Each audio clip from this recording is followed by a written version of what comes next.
What is the most underrated low-cost change that a pet parent could make with a really great impact? I think doing less for your pet, actually saving money on your vet care. I think when people get that reminder in the mail, they feel such guilt. Welcome to the Pet Parenting Reset. I'm Jessica Fisher, a canine nutritionist and holistic pet health coach. This is your food first, no fluff, integrative, small business, small pet food, small supplement manufacturer podcast for raising healthier dogs and cats with real science, real talk, and better choices. Hit follow and let's reset.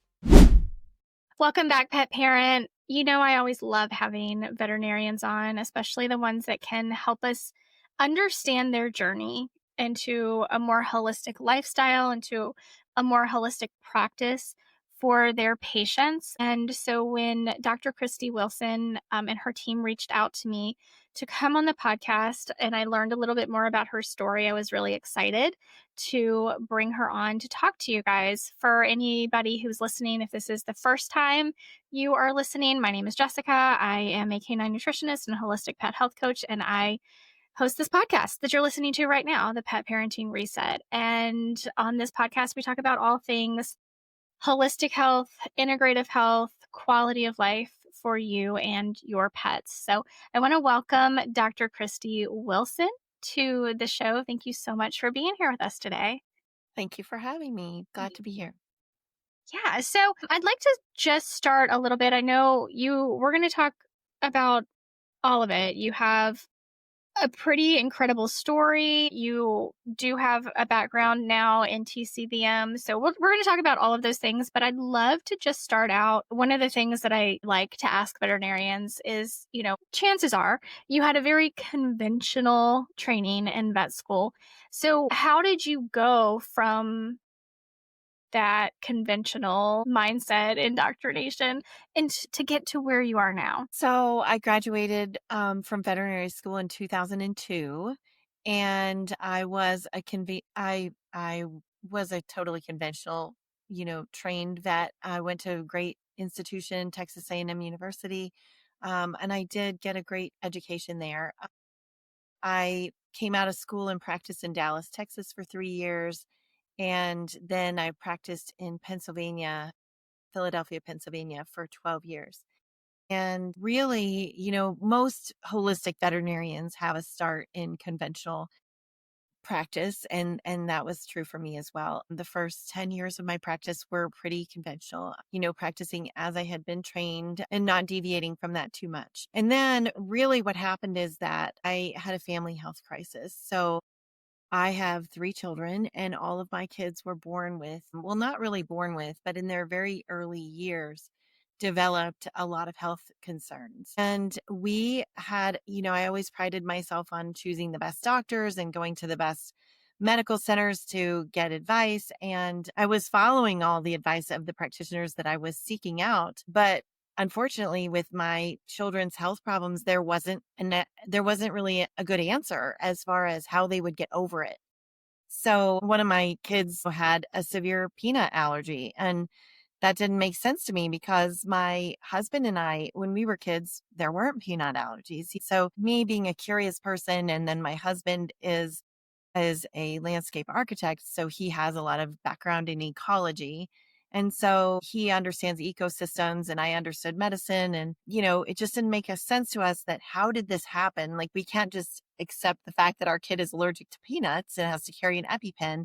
But what led to that? Why is he allergic to peanuts? And that was just one of the things that we dealt with. All 3 of my kids had some serious health concerns. And then even our family cat had the same. My cat was young, and she had asthma and inflammatory bowel disease and chronic skin condition. And so she was going through things at the same time as we were. And I had noticed, I started working in veterinary medicine, cleaning kennels when I was 14 years old and cleaning the vet hospital. And, I had noticed over my whole career, including when I was cleaning kennels, that the pets had changed. There were a lot more medications for humans and animals, and we never, previously had to have so many medications to keep pets healthy and to keep my human family healthy. So my husband and I really went on a pursuit of health when our kids were little, and then we ended up stumbling. That was kind of at the beginning of when smartphones were invented. And so we were just constantly searching. The great World Wide Web had just been that it allowed us to have so much more access to all this information than we had ever had before. And so we just couldn't stop trying to figure out what had led to all these problems for our family. And so we eventually found some really good podcasts. One was by Natasha Campbell McBride. She did a podcast about autism, allergies, and ADHD. And we read it, or we listened to it, and we were like, oh my gosh, this is definitely like where we need to explore further. And so we just kept searching and kept going down more rabbit holes, and they just kept leading to more and more information, and there were no dead ends. It was like there are just more doors to open. The more you learn, the more that's out there. And I actually changed my diet pretty drastically when my kids were little. And, I ended up being the grand finale of our family's health problems. I was diagnosed with stage 3C breast cancer in 2018. And so we had already been on a quest for health prior to my diagnosis. And, when I was diagnosed with advanced breast cancer. I even had cancer in my neck. It was kind of like a gunshot smattering of cancer in my upper quadrant. And so it was a really big deal. And I believe that I lived with that breast cancer for many years. And I think that because I had changed my diet, when I was diagnosed with cancer, the doctors that I went to at MD Anderson, they commented like, this is not very common for someone to have such extensive local disease without any distant metastasis. And I do believe that my body was fighting as hard as it could to hold that cancer back because I had changed my diet and because I had done so much for my health prior to my diagnosis. I think my immune system was working as hard as it possibly could, and it contained the cancer, at least in that quadrant. So thankfully it was at stage 3C. But so I've had a long road. I say, the Lord's blessed me with so many problems with myself and my family, and that's allowed me to relate to many of my patients. And a lot of the information that I've learned about taking care of myself and my family and my patients is stuff that is so new that it's not made it through continuing education.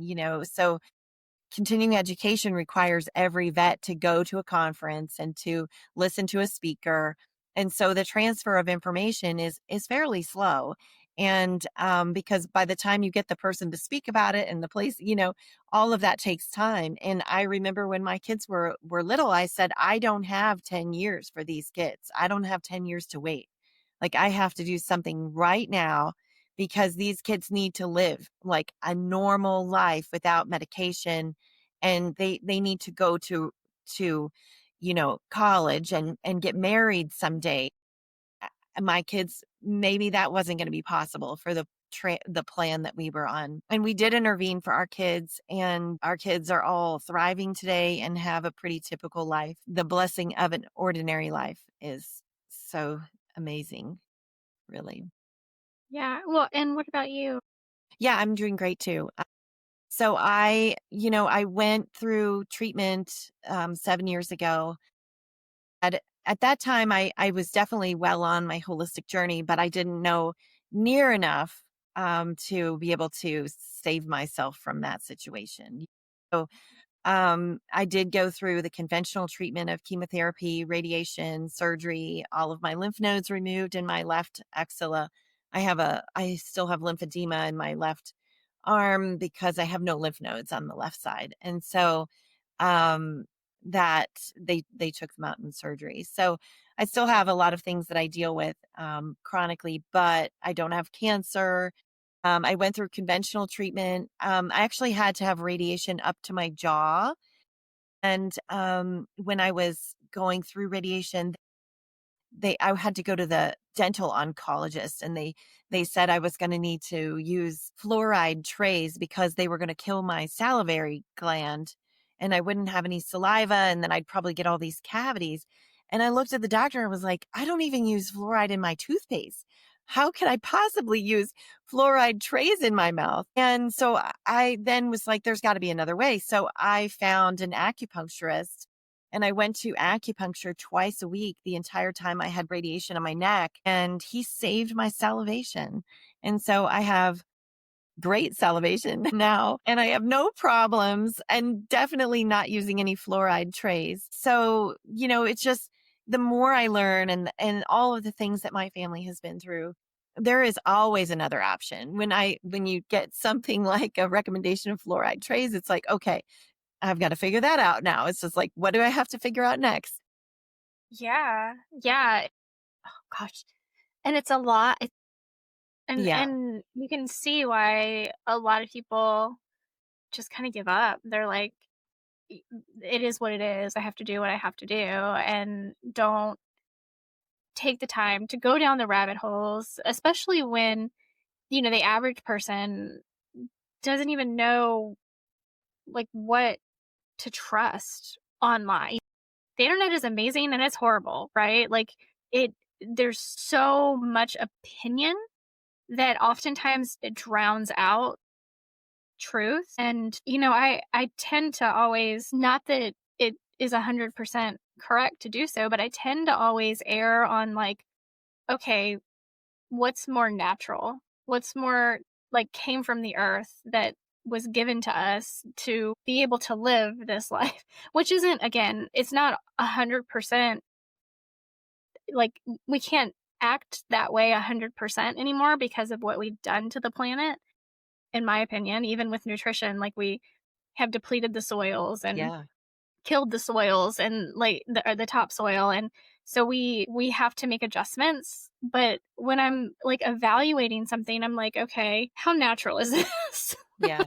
What's the truth? I don't know. Yeah. But that's an incredible story, Thank and I you. think one that so many people can relate to. Especially, I put up a podcast not too long ago that was very not on brand for me, but I just am to the point where I'm not going to silence myself anymore for the sake of, possibly offending somebody. Like, my truth is my truth. I I th- I say that to preface that I'm getting ready to say that there's so much out there that I think is true, but we have a huge propaganda machine in the pharmaceutical companies and that whole what Rockefeller started. Like, Yeah. it's very, very interesting when you actually go and look that, he actually believed in natural medicine, but that wasn't going to be profitable for him. So the whole country, and then it has cascaded to other countries, has just been on this huge propaganda train of Yeah. for 100 years at this point. And to tell somebody that there is another way, and by the way, this is how we used to do it forever ago. Like, if we could just remember, Yeah. if we listened to our intuition in our body and we could remember, that we would realize that, oh no, this can be real, this actually can help me, instead of having this like knee-jerk reaction that, oh, you're just woo woo. Yeah. Right? Like, Well, it's incredible to me.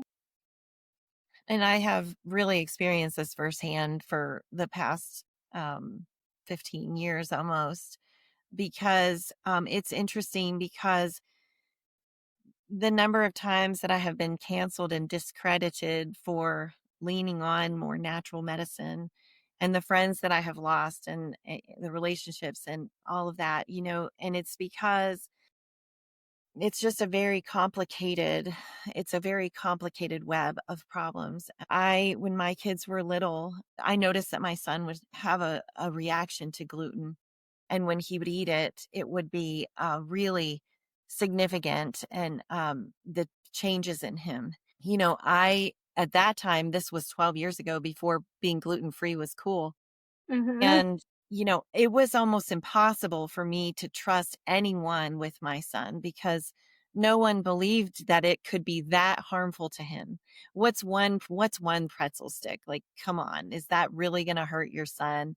And then they would think you're just crazy because you don't let your kid have a pretzel stick and you're, depriving them of something that kids should have, And that was a huge, huge battle for me. And thankfully, the world has become so much more accepting of the needs of gluten. And now there's all kinds of literature and hard studies that say, gluten can actually cause a whole bunch of problems that are not what you would expect. I mean, everyone thinks, oh, a stomach ache, you can get from gluten, but the amount of problems that you can get with dermatologic changes, neurologic changes from gluten is so significant. And that's just kind of one example of the past 12 years of evolution of me trying to take care of my family is that 12 years ago, I was completely ostracized for that.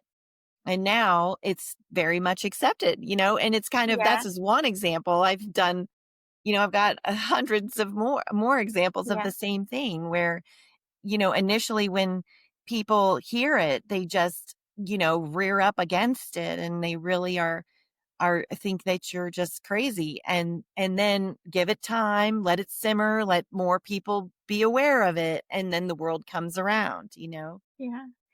Well, and there certainly is, gluten definitely causes issues in people, and I think glyphosate causes even more Yeah. issues in a broader group of people. Yeah. Overwhelmingly, the medical establishment doesn't believe women. And who is talking about this? Women for themselves and for their children. And they just, it's very well known. The medical establishment just doesn't believe women. Yeah. But I'm curious how this changed your practice as a veterinarian. Yeah.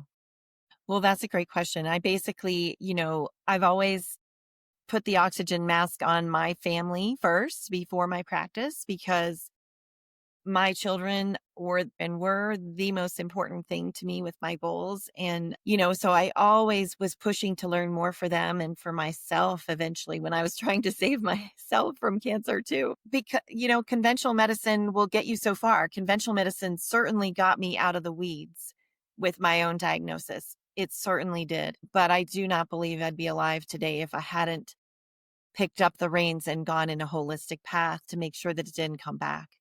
So it's definitely a combination. And so as I'm learning all of this stuff, I was running a satellite clinic for a bigger hospital. It was owned by an individual, but it was a secondary hospital. And I had the privilege of being able to sort of drag my patients along with me because I was working by myself in this hospital and I had a lot of very faithful clients that I knew very well. And I put these pets on medications. And I'm like, after I'm learning about this for my family, I'm thinking this isn't the only thing we can do. We can do so much more than this. And so I started very early on, about 15 years ago, changing everybody's food. I was putting them on different foods and I was noticing them get better. I started way over to one side. And as I've gone little bits and gradually gone to the complete opposite end of the spectrum. And even when I started my own practice in 2019, I called myself integrative because I wasn't as holistic. I was more melding conventional and holistic practices. And now I definitely can call myself integrative because I use a lot of integrative modalities, but I just think I'm probably like an 11 out of 10 in the holistic spectrum at this point because I've gone so far over to the other direction. And it isn't on purpose. It's just that the more I learn, the more holistic I get. And, I have seen rewards in myself, my family, and my patients that no one would even believe are possible. And that is what keeps me going. And that's what keeps me pushing and learning. And there's always more to learn. I'm constantly at continuing education conferences, reading books, following different people on social media. I'm always pushing to learn, like, what else can I learn to make this better? And every time a patient comes into me, I say, you came in 6 months ago. I'm not the same practitioner I was 6 months ago, because every time you come in, I'm going to be new and improved because I've always learned something else. And that's the beauty of holistic medicine, is that you can never be an expert in holistic medicine, because you can be an expert in one area of holistic medicine, but there's always somebody who's an expert in a different area that you don't know anything about. So, and now I use all kinds of modalities in my practice that are super rewarding, and they're just able to give me and my patients things that I never imagined would be. Yeah, there are so many modalities. It's kind of hard to keep up with. Yeah, really. So many, how much is out there. So, one of the things that I know from your bio is that you are a TCVM practitioner. And I have had, a handful of TCVM practicing vets on the podcast in the past. But what I'd love for you to just, as kind of a reminder to listeners, explain a little bit of what TCVM is and how, if you don't mind, how it changed Sure. your practice. Yeah. So I actually took a year I moved from Pennsylvania to Colorado in 2017, and I took a year out of practice to go and get certified for acupuncture and Eastern medicine. And in order to do that, you have to have over 200 hours of training. And the institution that I used for my training was called IVAS, the International Veterinary Acupuncture Society. And they host an acupuncture course in different cities each year. And so the year that they hosted my course, it was in Kansas City.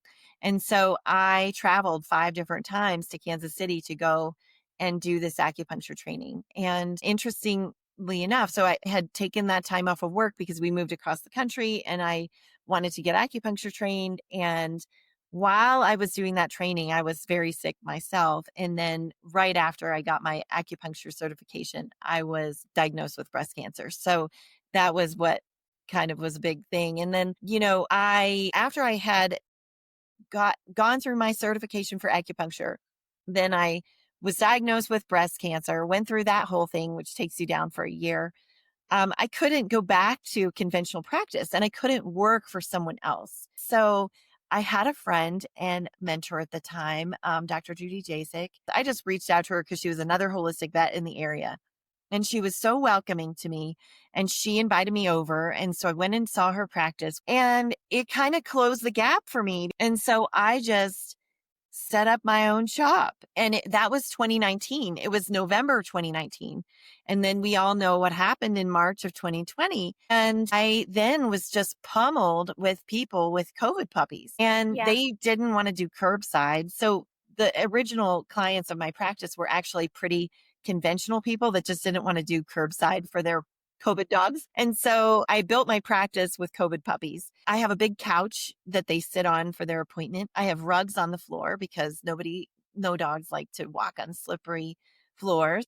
And I have really nice, cozy cat beds that are elevated off the floor because that makes it less threatening to cats. And so it's great when you work in a facility that most vet hospitals are not very good for the veterinarians either. They Mm-mm. have no windows. They have a bunch of fluorescent lights that they're working under. It's just really a hard environment to work in. And windows Mhm. are such a huge quality of life factor. I cannot practice without windows. But, veterinarians themselves have a very high rate of suicide. It's a very hard profession. And so, I think that one of the things we need to do to break out of this sort of corporate box that's happening with our industry is we need to recognize that if you build it, they will come as far as holistic practices. There are a lot of corporate practices that are trying to advertise themselves now as holistic because they want to Mhm. get that edge of the market. But people are not fooled about holistic practitioners. Like, you can really, if you're superficial holistic, you might be fooled. But the true holistic people with their pets, they can tell. And so I think, what we need to let veterinarians know is that you don't have to have $1 million of loans to start a practice. If you have holistic knowledge, whatever realm that may be, you can set it up and be successful in a small environment, and people will come because they know what's out there now. they're not being fooled anymore. It's like, okay, it started with curbside service where the appointment lasted 5 minutes and you paid $700 and your pet came out and never wanted to go in the vet hospital again. And now it's now manifesting in you take your pet in for a visit and there's all this pressure to get all of these different vaccines and all of these different preventatives. And it just seems like there's no escape for pet owners to go and pummel their dog with pharmaceuticals once a year. But you can't, there is a better way. And that is if you're truly searching for health for your pet, to find a holistic practitioner. The AHVMA has a beautiful practitioner website that has a list of small practitioners that some of them are still corporate on the AHVMA website, but a lot of them are not. And you can find people that are truly trying to find health for your pet. And it doesn't have to be a big operation. So it's hopeful for the pet owners and it's hopeful for the veterinarians. Yeah, no, that's a really cool way to do. I feel like that's how vets used to do it a really long time They ago. did, yeah. So for your training in acupuncture, that was very timely, Well, yeah, really. considering that that's what saved your salivary glands was acupuncture. Yeah, right. That was really cool. And I guess I didn't really answer your question. I mean, acupuncture was a stepping stone for me.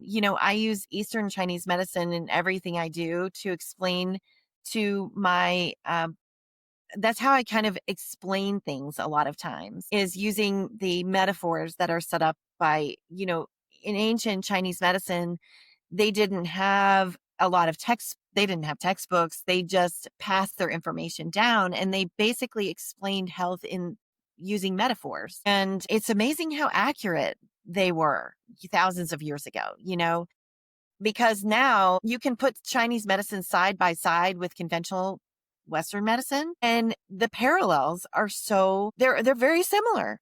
And we think we're so smart with our Rockefeller medicine that's been around for 200 years, but we aren't really very smart because, I mean, we're very new. Like we're the babies with this conventional Western medicine. All of these ancient practices have gone on for thousands of years. So really the traditional medicine is actually ancient medicine, Ayurvedic, Chinese, all kinds of different modalities, chiropractic. There's so many things that we can lean on that are have been around for way longer.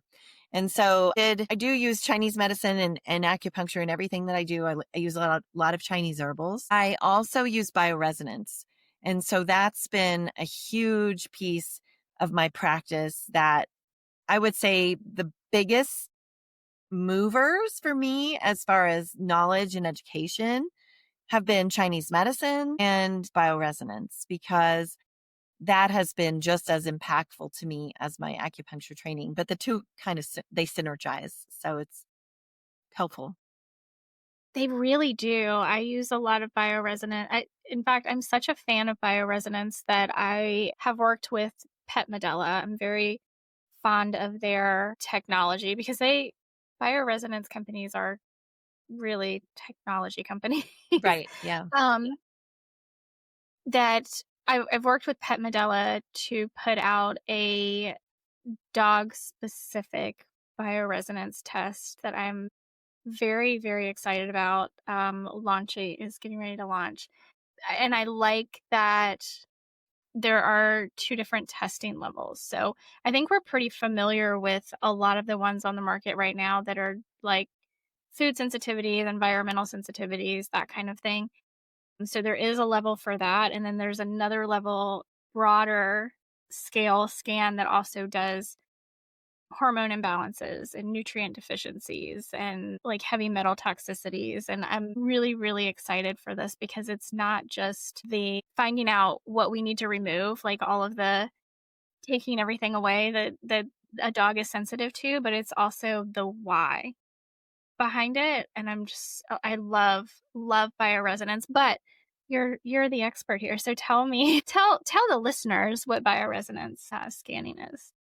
So bioresonance basically is, like you said, it's computer technology that it operates on the principle that every cell in our bodies and in our pets' bodies has an electromagnetic signal. And, that signal can be measured in acupuncture. You can use actually a voltmeter on an acupuncture point, and you can measure the electrical conductivity of that point. And then you can use an acupuncture needle and treat that point. And then you can use the voltmeter again, and you can see that electromagnetic field on that point has changed. And That's so so cool. it's basically, it's quantum physics. It's very hard for people that have never been exposed to it. It takes them a while to come around because it's not something that people really grasp intuitively, because it's something really outside of what we've been trained and conditioned to believe is real. And so when you're working on energetics, you can use that electromagnetic signal of each cell to help to bring the body back into homeostasis. And so basically all disease starts with dysresonance. So basically, if you're exposed to toxins, that's going to change your body's voltage. If you're exposed to heavy metals, that's going to change the voltage. And so in a negative way. And so homeostasis is where every cell in the body is lined up and is perfect, right? Everything is happy and good. Well, homeostasis doesn't exist in perfect form. All of us vacillate in and out of homeostasis. So we're always trying to get to that point where our cells are happy and good. And the things that are environmentally around us are what's pulling us away from that. And so it's toxins, it's heavy metals, it's trauma, it's parasites. And so when we're getting pulled away from that point of homeostasis, then we're getting further from health. And we can measure those electromagnetic changes in the voltage that's in our bodies and in our pets' bodies. And this computer system that's a bioresonance machine is able to check and see where the imbalances are. And it works on the body in layers. So it's going to always prioritize what the body is ready to work on. So maybe a pet has, and this is basically the foundation of my practice now, is that, maybe a pet has a lot of heavy metal toxicity, and maybe they also have chronic infections, which I would say most every human and animal has some degree of those. So, but how do you know where to address that pet? How do you know how to start with where their needs are? Because sometimes if you address the wrong thing, you can have a healing crisis or a Herxheimer reaction where the pet or the human actually gets sicker because of the treatment that you just tried to put in place. I learned that myself. I have a chronic infection similar to Lyme disease, which is called Bartonella. And I think it was a big player in me developing cancer. And, before I had bioresonance, I was trying to get treatment from a Lyme literate doctor for the Bartonella. And he was giving me a lot of great herbs that were super powerful, but I was dying with the Bartonella. Like the Bartonella was dying and so was I. We were both going down together. And so it was so strong that it was killing me too. So the bioresonance has been just a total game changer for me with that, because it allows my body to work on the things that it's ready to work on at the right stage. And so we want to be able to prioritize what is the body ready to work on right now. And then as you peel back the layers, then the body can be given the opportunity to heal. So, when you are working with a dog, for instance, and you run a bioresonance scan, can you give me an idea of like what a typical consultation looks like? What is that process like for you and the dog? Yeah. So well, right now my patients are in person for the most part. Hmm. Where people come in, I take some hair from their pet and I do a bioenergetic scan. I take a very thorough history. I do a thorough physical exam on the pet. And then I basically use the knowledge that I have from all of the different hats that I wear, from being a veterinarian and having a naturopathic approach and integrative, holistic, all of these different approaches. And then I use what the bioenergetic machine is telling me as well. And then we come up with a plan for that pet. And it usually consists of a series of supplements and food and sometimes lifestyle modifications. but it's just kind of this perfect storm of little things that we put together. And then I Yeah, am also so I have Hope Healing for Animals as my practice, and I'm just launching Hope Energetics for Animals, which is it's basically the same thing that I'm doing for my in-person clients, except it's without a client-patient relationship. So it's not quite as good, but it's my effort to try to help more pets because right now there's such a need.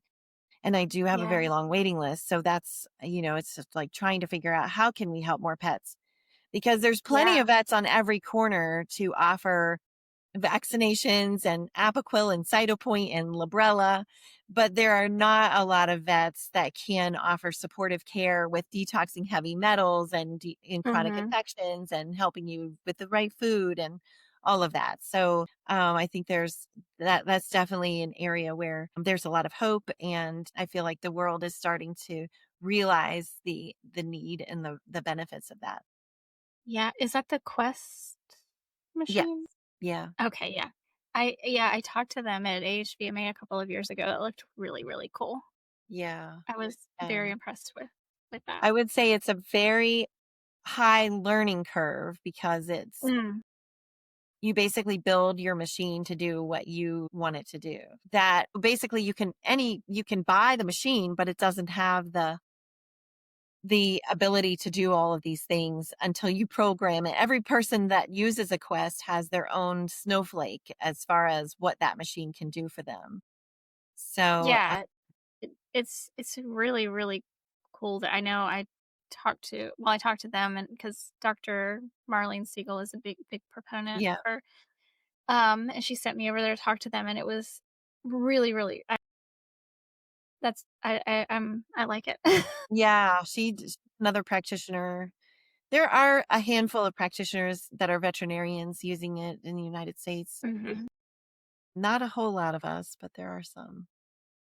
So what are you seeing most in your patients? Like what are the issues that you see most? I get a lot of the worst patients because I see a lot of patients where they've been down the conventional route. They've been to a whole bunch of different veterinarians and they still don't have a good plan or something that's hopeful at least. I see really all across the gamut. So, of course, everyone, I think it's close to 80% of dogs are itchy, and that is definitely a holistic origin. Like there's a lot of root reasons for that happening. As I'm sure you're aware too, with it's basically just all the things I was just talking about, all the chronic infections, heavy metals, vaccinations, parasites, trauma. And so but I definitely see a lot of itchy dogs. I see, one of the things that I really do well with in my practice is behavior problems. Okay. So in my practice, behavior problems are health problems. And Mhm. I really can make a lot of difference with my patients with the things that I use. It can really change the pet's dynamic in the household. That's pretty amazing. I see a lot of autoimmune disease. I have some patients that have been absolutely through the ringer and no one can figure out what's wrong with them. Um, they have a lot of problems. Usually I look through their record. They've had tons of vaccinations, they've had terrible food, lots of pharmaceuticals, antibiotics. So we just have to peel back the layers and chip away at those pets and we can really turn them around. It's not always easy, but I have so many patients that I don't think it would even be alive if they didn't have a holistic approach to their care. I see a lot of kidney disease. I see a lot of gastroenteritis. I see cancer, a fair amount of cancer, although I don't treat patients that are undergoing active chemotherapy. So if patients are getting chemo, then I'm not the right vet for them. So holistically, if the pet parent is not interested in doing chemotherapy or conventional practices for cancer, then I can definitely help with that. Holistically, we can do a lot. And I have really good success with cancer patients, where they live really nice quality of life. They feel good, they eat well, and we don't talk that much about the cancer Mhm. for not to manifest and really like hone in on that because it's better if we don't. So we talk all about the immune system and keeping that pet's immune system healthy. And then the pet's body does the work, their immune system does the work. Well, the animals don't know that they have cancer, right? Right. They So we totally, shouldn't tell them. yeah. I mean, that's the benefit that they have. They don't have that ruminating that we have. Cancer is Yeah. so scary. And a lot of it's because we've been conditioned to think that your statistics determine your success rate. And I would say that statistics are maybe a little bit of information for you, but there are so many people that can blow statistics out of the water by just optimizing their body and their pets' bodies. Yeah. So for the average household in the United States, if you could only suggest changing 3 things Yeah. to improve the pets in their home, their quality of life, what would those 3 things be? Yeah. So if I were to recommend changing 3 things, I would say feed the best food that you can possibly feed, even if that's not perfect. So just try to give some eggs,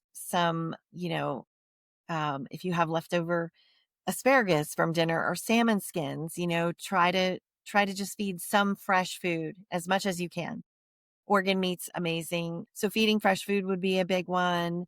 Cleaning up the environment would be my second recommendation, which would be like stop putting toxic fertilizer on your yard because the dog is walking in that every day.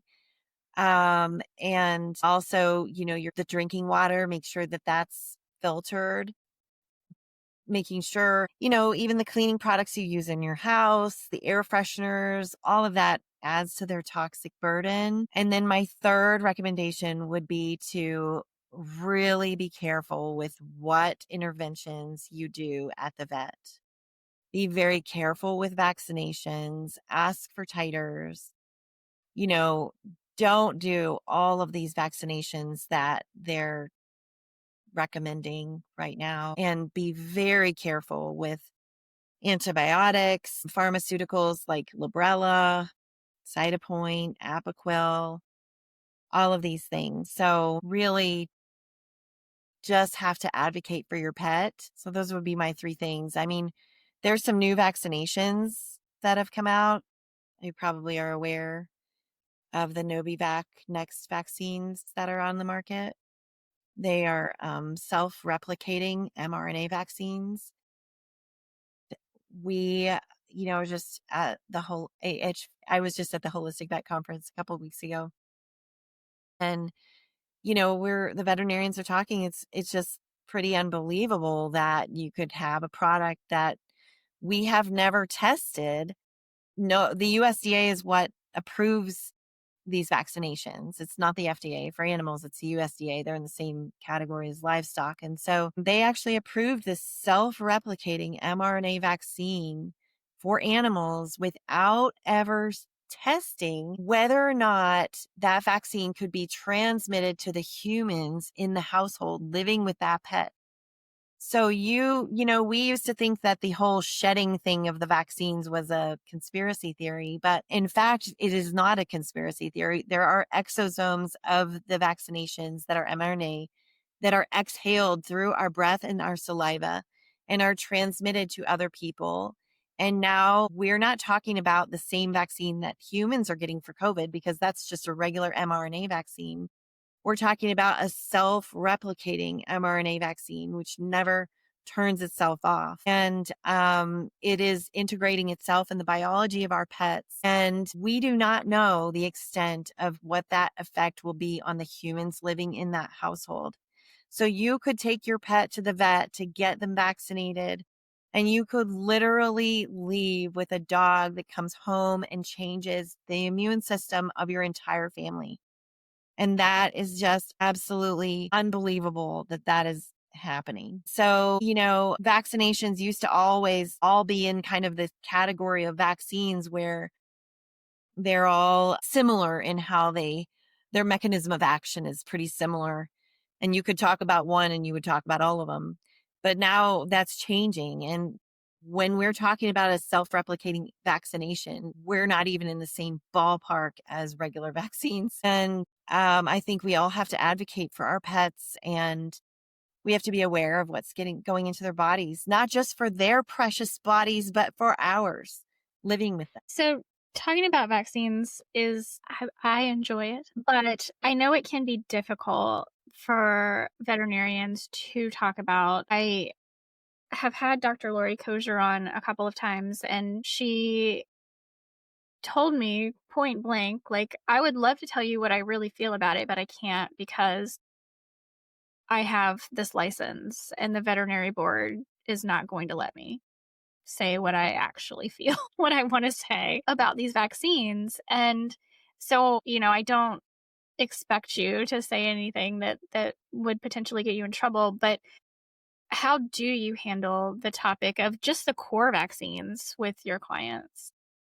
Well, a year ago, I think they would have canceled your whole podcast for talking about vaccines. But now there's so much talk about vaccines that I think the cat's out of the bag, and, we're a little freer to talk about this stuff than we were a year ago, thankfully. And so, I think that you want to just state the facts about vaccinations. Vaccinations provoke the immune system. They are not benign. They have side effects. Unfortunately, the side effects of vaccinations have been shoved under a bush since 1989 when the Vaccine Act passed. So, you know, it is unreasonable to expect anything to not have side effects. There is a risk versus benefit ratio to consider for everything that we do. Walking across the street carries a risk, driving in a car carries a risk. Vaccinations absolutely carry a risk, and they always have. But the reason that the reason that the risk hasn't been presented to us is because the companies that are creating the vaccinations have been sheltered from litigation. And so, that allows them the opportunity to say this is safe, Hmm. because they can't be sued. And so, but we need to recognize that there is nothing in this world that's safe, not anything. And so I give vaccinations. I still give vaccinations. And, I worked in inner city Dallas where we saw parvo on a regular basis. And I'm truly afraid of rabies. I never want to get that. And Oh, it's so I terrible. definitely am not an anti-vaccinator. But I think it's very important for us to acknowledge that these vaccines last a lot longer than we give them credit for, that the pet's immune system is a lot stronger than we give it credit for, that we can draw a blood test and we can send it out to a recognized institution, Kansas State Veterinary School Laboratory, to get a vaccine titer tested. Is a very reputable institution, will tell you if that pet has immunity on paper, even though they have more immunity than on paper because some of it you can't measure. But, Yeah. so I think you just have to, when you're talking about vaccines, you have to keep it to the facts of, it's not an opinion. These diseases and viruses do exist, and vaccines have a risk versus benefit ratio to consider. And there are a lot of vaccinations that are potentially harmful. And I do not believe that the risk warrants that vaccine for a pet. Yeah. That is a really good way to no, it's a very good way to have that conversation where hopefully everybody around the table can participate and understand and go away with, these are just the facts, like you said, and make a decision. So, okay, before I let you go, we're going to do a quick lightning round. Sure. What is, in your opinion, the most overrated wellness trend? Overrated wellness trend. Might have to edit out some for me to think No, about. it's fine.